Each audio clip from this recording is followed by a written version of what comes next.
Today, we are discussing 5 things that you need to know about the Tudor Black Bay heritage before you buy.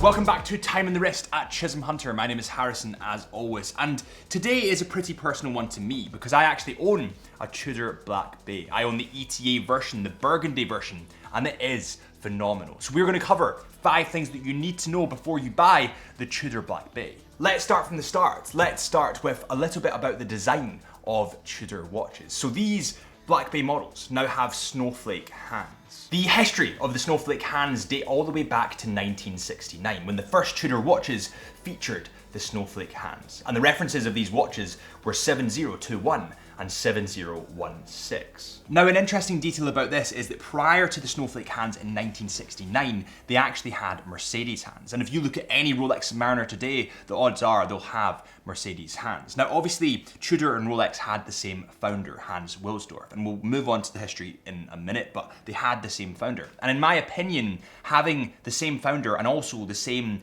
style of hands, they're just a little bit too similar. Personally, I love the fact that Tudor have kept the snowflake hands and driven on with the snowflake hands and not changed them. It makes them quite a unique company, and actually an instantly recognizable trait of a Tudor now is the snowflake hands. That's what people look out for. That's what people recognize as Tudor. It also gives it kind of more of a vintage feel, which I really like. And on that note, we need to pause this video to bring to you our biggest giveaway yet. This is the 20k giveaway. It is a Tissot PRX light green, which in my opinion is the most attractive Tissot PRX out. And all you need to do for your chance to win is firstly hit that subscribe button. Secondly, comment with what is on your wrist today. And thirdly, head to our Chisholm Hunter Watches Instagram page and drop us a follow. Thank you guys so much for supporting this channel. It is truly heartwarming, and this is my gift to you. Now, in 2009, Tudor was relaunched into several markets after being gone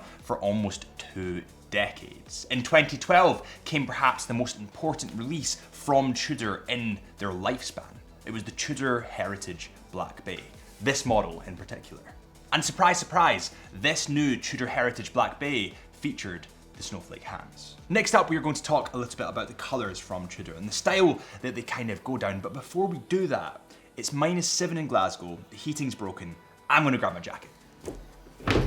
Right, okay, this should help a little bit. So let's talk a little bit about the colours of the Tudor Black Bay range. The colours of the Tudor Black Bay range look a little bit more vintage, but at the same time, a lot more eye-catching, in my opinion, than, let's say, the classic Submariner. When you look at Rolex, they kind of stick with the same colorways and the same formula, and they aren't that different. They aren't as colorful, shall we say, as Tudor. Whereas Tudor released things like this, a burgundy vintage looking sports watch, which is just phenomenal. They also have a blue bezeled version with an aluminium disc inside of it and a black face with silver indices. It looks magnificent. And then to top off, they have a black dial with gold indices and a splash of red at the top of it. It just looks insane, and you would never see that from Rolex. The reason that I love these bold colors in particular is because I like something a little bit different, something a little bit maybe off the beaten path. I like the Tudor Black Bay Burgundy, but I know that it's kind of like Marmite to some people because it's maybe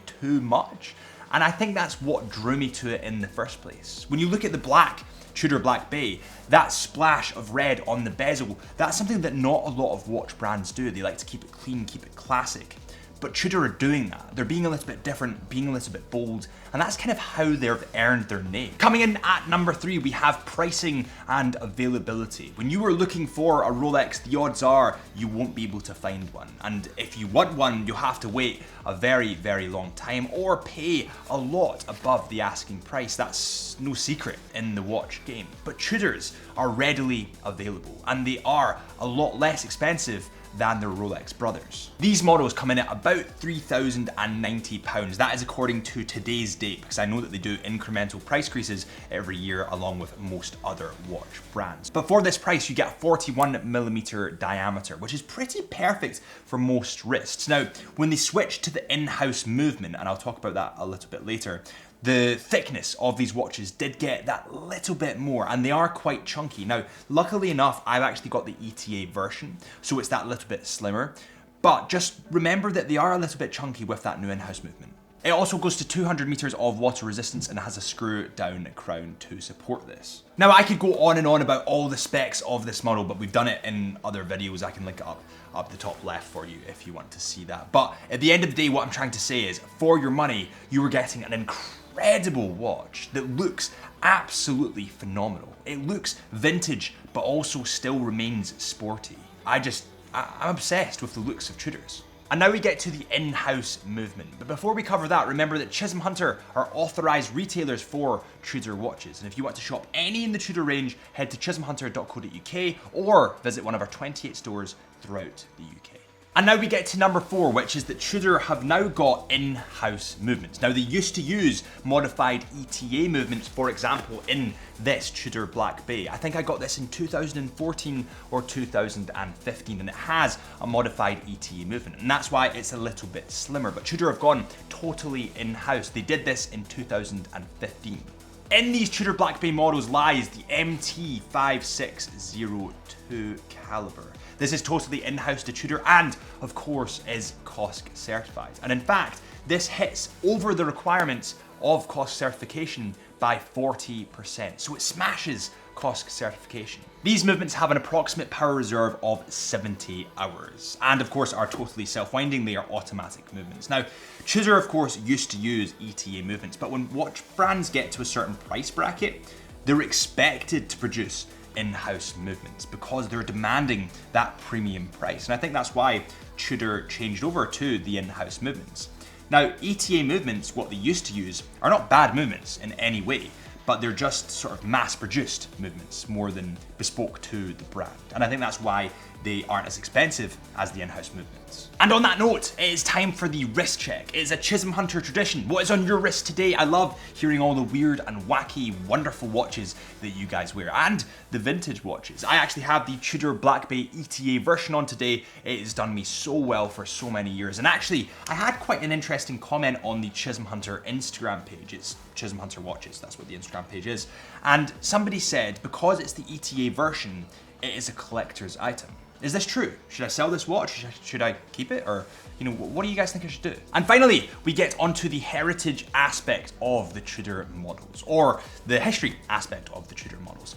Every watch in the industry, or every brand in the industry, needs a story. It needs to have history behind it in order for the customer, the clients, to buy in to the story. For example, Omega was the first watch on the moon, or Tag Heuer was technically the first watch in space. Bet you didn't know that.